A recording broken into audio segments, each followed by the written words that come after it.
Hi, friends and fellow stargazers. Welcome to the light. Today, we're going to discuss how to use reports in Parashara's light and how we can understand them using ChatGPT, or more specifically, a GPT I've created just for you. For those of you who don't know me, my name's Tahia. I'm a Vedic astrologer and an astro techie, and I'm here to bring you tips and tutorials from Parashara's Light 9.0. Before we jump into the reports, I do want to share the GPTs I've created for you. If you go to my website, teachingwithtahia.com, and you click on Ask Parashara, you will see that there's two Vedic astrology assistants, and they are in the OpenAI GPT store. The first one is called Ask Parashara, and I had initially created this as an AI bot, but there were some constraints and it wasn't very robust. So I recreated it as a GPT. This is specifically designed for Parashara's Light 9.0 and can answer questions that are specific to the software. The second one is called the Jyotish Whisperer, and this is for classical chart interpretation, with the first layer using Parashara and the second layer using Gemini. And what I mean by that is you can actually ask it to interpret it using Parashara or Gemini. If you're wondering why didn't I just create one or keep everything in Ask Parashara, is that I wanted one to be very software specific for you, and the other one would be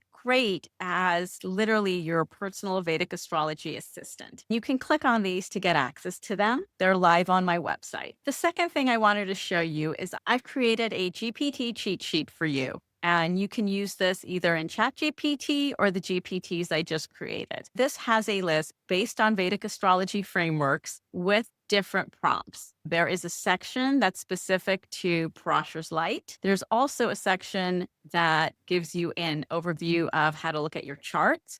And then there's sections for dashas, for transits, for general house meanings, lordships, and different life areas. I'm not going to go through each and every one of these tabs, but you get the idea. And if you click the link below, you can have access to this. And you're free to add your own prompts to this as well as use what I've provided. I hope this will be helpful in your journey and having a better understanding of the chart. I also wanted to address just using regular ChatGPT, and you can, but I will say this, ChatGPT is not designed for the sidereal zodiac, nor is it designed specifically for Vedic astrology. I did see that was something sort of missing in the market, and that's why I created those two OpenAI GPTs for you guys. And hopefully those two GPTs can help you with your Vedic journey. And now let's go back to the chart. This is a chart for Queen Elizabeth II. Here are some of her birth details. She was born April 21st, 1926, 2:40 in the morning in London, England. She became queen February 6th, 1952, and she died September 8th, 2022. And what we're going to do is we're going to look at a couple of reports, and I'm going to show you how you can copy those reports into GPT, use the prompts I created, or if you want to just use your own prompt, that's fine too, and then see how the GPT creates a response. Let's start. And we're going to go first where it says right here, reports.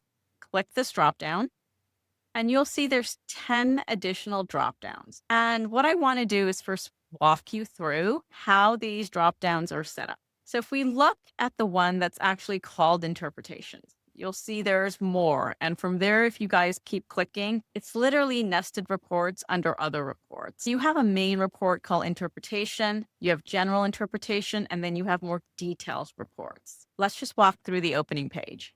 If you click on this, the first thing that pops up is information about the astrologer. This same format pops up on the Mac. This is where you would put in your contact information. We click OK. You'll see this kind of pops up almost into a title page for a report where you have the name of the client or yourself.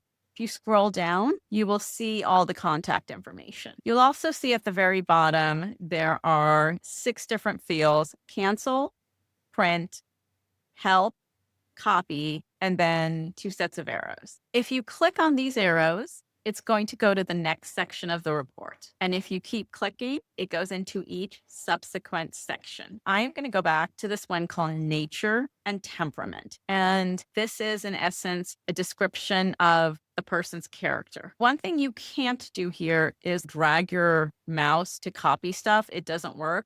what you have to do is press copy. And that copies this then into a Google Doc or a Word doc or wherever you are copying it into. So now let's go back to the GPT. We're going to use a specific prompt.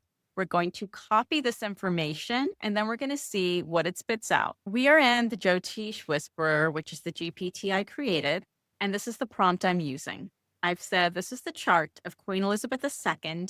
Use the prompt below and the description I've pasted in from Parashara's Light.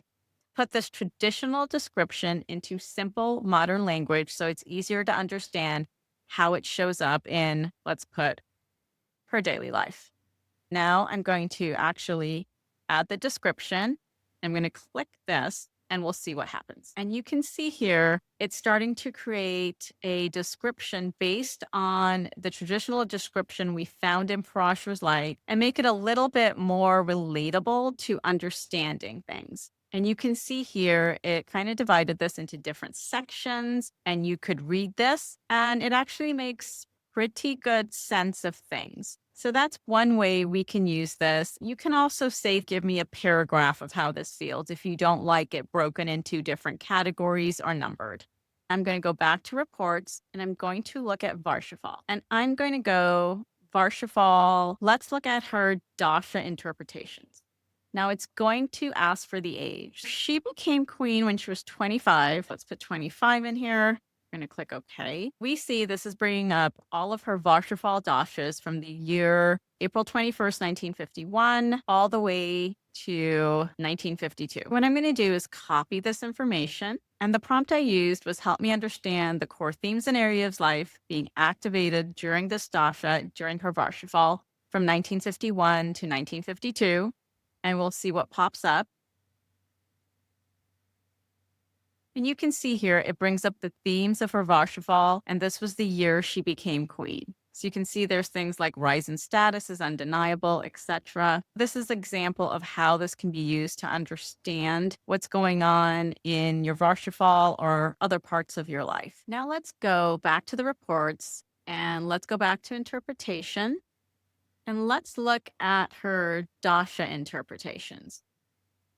And you see this box pops up. It's called Dasha Report Period. And first thing it says from what? Well, this is today's date right now. I'm going to change this to the year that she became queen. So I'm going to put in here January 1st, 1952. And let's go for 2 years to make this more condensed. And we'll leave it at 3 levels. And we're going to click OK. And we see we have the Dasha interpretation for those 2 years, which were within her Venus Mahadasha.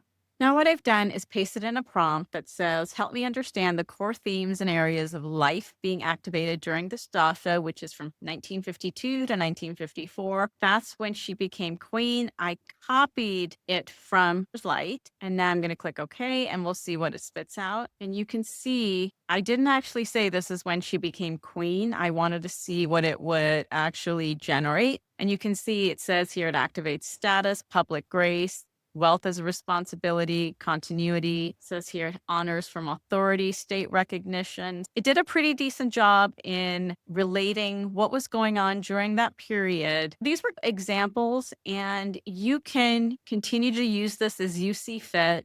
Always remember that nothing is going to replace your own understanding and interpretation of the chart. I wanted to give you tools that were actually relevant to what's going on today and how you can use them to refine and hone in on your understanding, as well as to help you with your own practice. I hope that was helpful. Let me know if you have any questions, and I will see you in the next video. Thanks for listening.